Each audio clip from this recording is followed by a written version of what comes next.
Bossing, Oh. koleksyon galing Ilaya. Ito naman yan sa baba, bossing. Bossing, ito naman galing sa pantalan. Dali.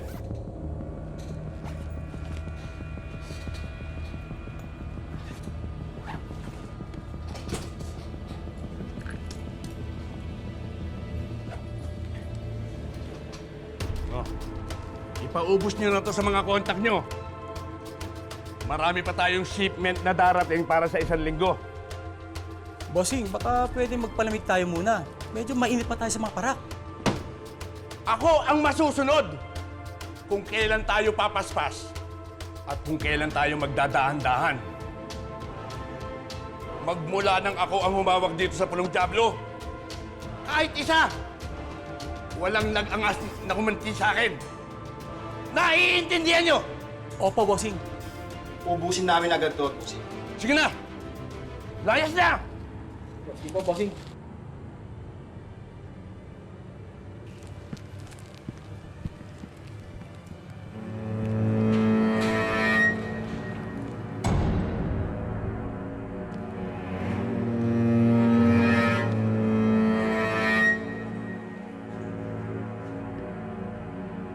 Oh!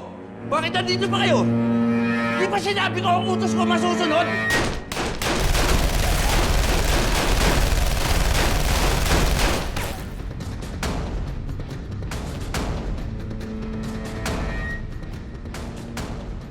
Sino ba? Matagal ako nawala. Ibig mo sabihin, nakakalimutan mo na ako.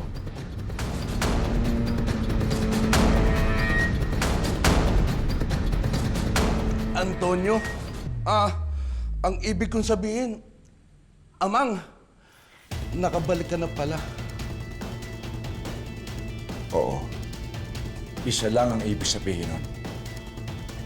Wala ka ng lugar dito sa Pulong Diablo. Dahil ako na uli ang hari dito.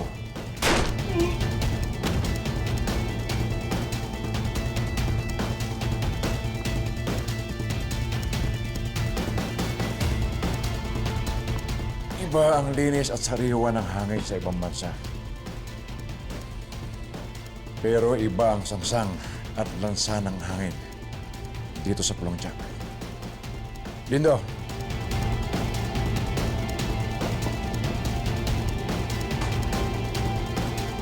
Ipamalita mo sa lahat ng mga tao dito, nagbalik na ang hari ng Pulong Diablo. Makakarating po, Amang.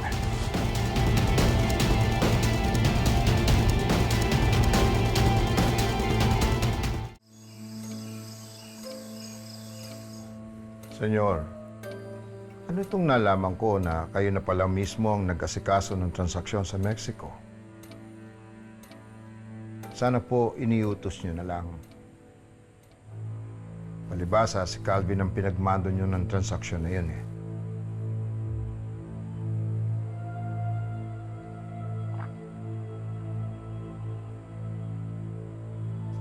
Wala na akong tiwala kay Calvin. Hindi lang siya pabaya sa tungkulin niya.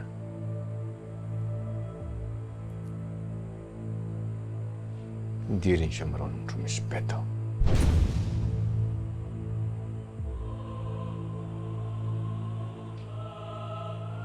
Kung anong layo ng loob ko kay Calvin.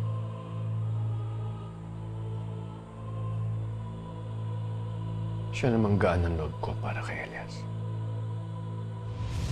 Kaya lang, senyor, oras na malaman ni Calvin na tinatanggalan nyo na siya ng tungkulin sa sindikato, lalalim lalo ang sama ng loob sa inyo ng bata.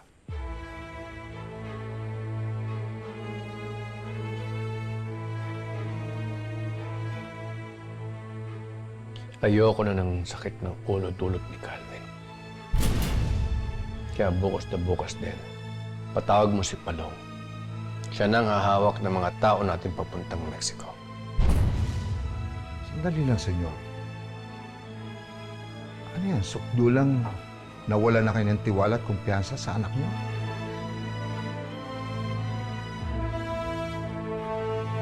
Hindi lang kumpiyansa. nakakalungkot mang isipin.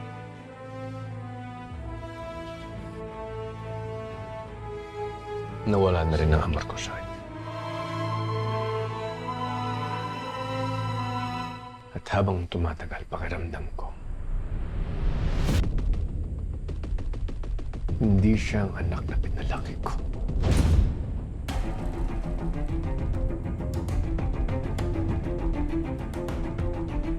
Senyor, laman at dugo niyo pa rin ang taglay ni Calvin. At sa paniwala namin, siya pa rin ang nakapilang takapagmana ng Golden Squad.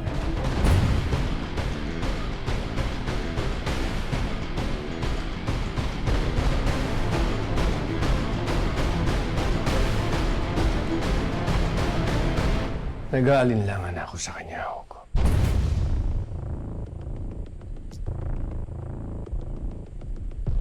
Wala pang nagagawa si Calvin para sa kabubuti ng sindikato. Para maging karapat dapat na maging kapalit ko.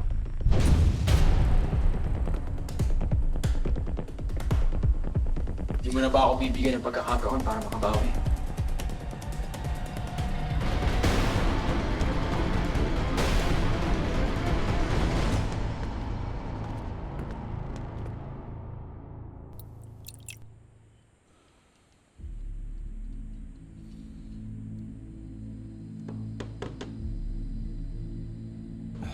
Ang plano niyo po, Amang.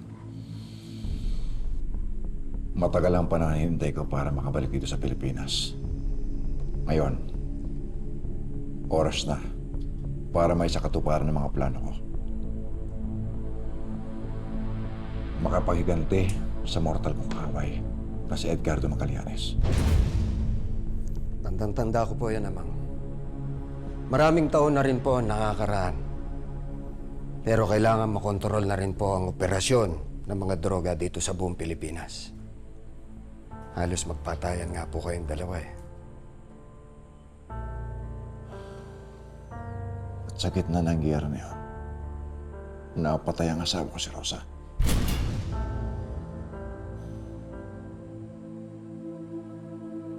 Pagkatapos kong ipasunog ang pinakamalaking bodega niya ng droga, gumanti si Edgardo sa akin. Pinasugod niya ang mga tauhan niya sa mismong bahay ko. Rosa, mahal ko. Lumabang ka. Dadalhin kita sa ospital. Rosa!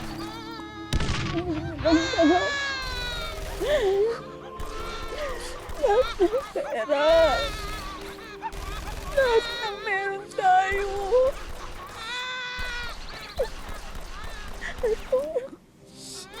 Si Abel ang anak ko.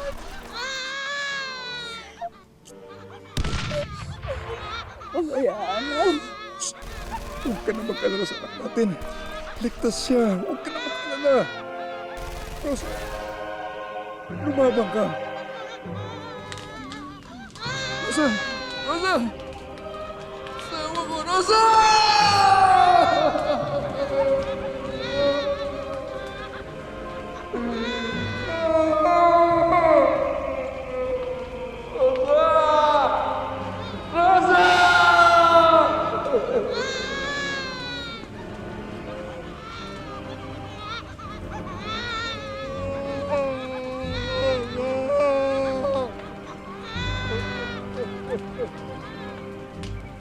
At doon napatay si Rosa.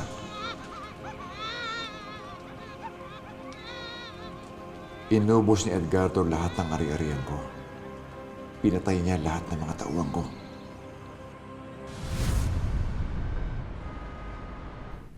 Mel, let's go!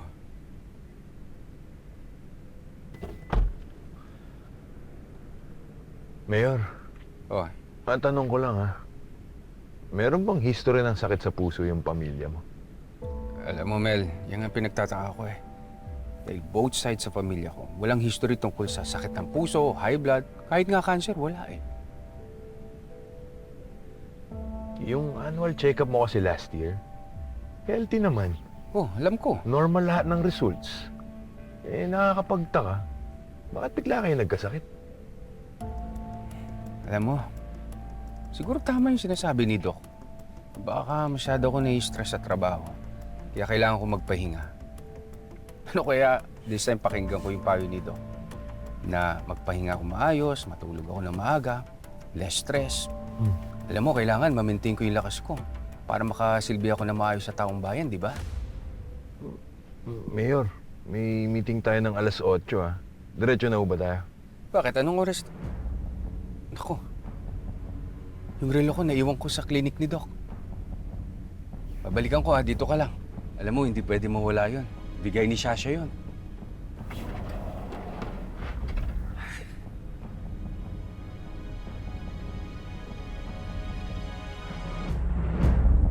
Walang natira sa akin ni isang pusing dito. Alam kong pinapahanap niya ako sa mga tauhan niya noon para patayin. Kaya't napilitin ako magdesisyon na lumabas ng bansa. Pero kahit nasa labas ng bansa, walang kasiguro doon ang buhay. Marami pa rin iba't ibang kahaway.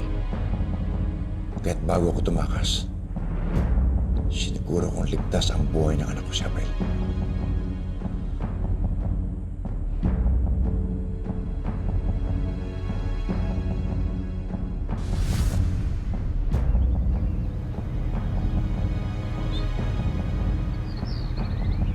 Calvin, anak. Medyo natagalan lang tayo kanina sa ospital pero sa wakas magkikita na kayo.